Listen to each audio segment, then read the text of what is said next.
রেমাল যেদিন হলো তার পরের দিন তো সকালবেলা ঘুম থেকে উঠে আমি ফ্রেশ হতে এসেছি, দেখি যে বুলবুলি পাখির বাসাটা উল্টে পড়ে রয়েছে।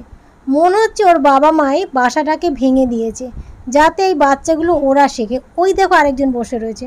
তো আমি খুব যত্ন করে এখানে রাখলাম, আর জানো তো কাকে ওদের তাড়া করছে। এই যে এখানে রেখে দিয়েছি, দেখো আরেকটু বড় হতে বাকি আছে, ভয় চুপ করে রয়েছে। পরে নিয়ে যাও ওর মা, ওই যে ওর মা।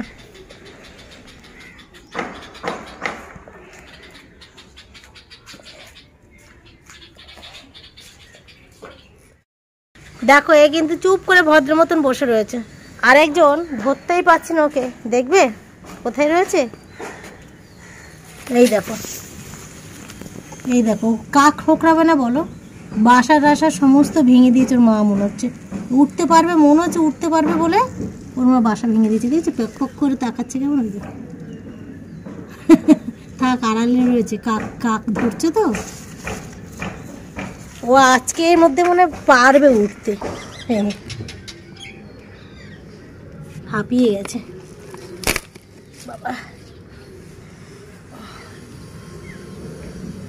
আরে এইখানে এ বসে রয়েছে, ভয় পেয়ে গেছে, ওই যে কাক ঠোকরাতে আসছে তো, আড়াল করে দিই তাহলে। থাক, যাই এবার। ওর মা বাবা ঘুরছে এখানে, কাকগুলো ঘুরঘুর করছে গো, কেমন আওয়াজ করছে।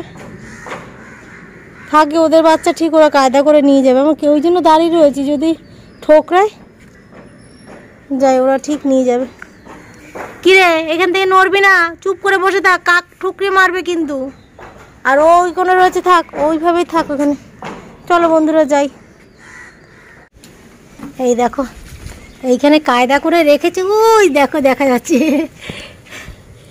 কায়দা করে রেখেছি যাতে কাকে না ঠোকরাতে পারে, কালকে চলে যেতে পারবে। দেখতে পাচ্ছ? আমি তো দেখতে পাচ্ছি, হ্যাঁ এই যে দুটো আছে। এই মাত্র ওর মা এসে খাবার দিয়ে গেল, আমি দেখলাম বসে বসে। হ্যাঁ, তো মা বাবাই শেখায় কি করে চলতে লাগে, ওই জন্যই তো বাসা উল্টে দিয়েছে যাতে না ভরেনি ভাবে। থাক এইভাবে থাক, ওই যে ঘুমাচ্ছে এখন। দেখেছ দুইজনে চুপ করে ভয়ে বসে রয়েছে। তোর মা না, এই যে বাসাটা দেখো, এর মধ্যে 4টে বাচ্চা, মুখের কথা ওরা ঠিক কায়দা করে বানায়। ওর মা বাসাটা না ফেললেই পারতো এখন। এত তাড়াতাড়ি হাঁটা শেখাবে, ওরা শেখানোর জন্য ওর মা বাসা ফেলেছে।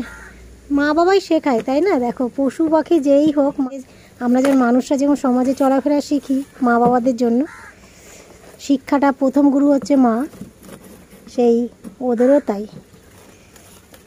প্রথম গুরু মা, মা বাবা। থাক, ওই দেখো কোথায় গেল, এই যে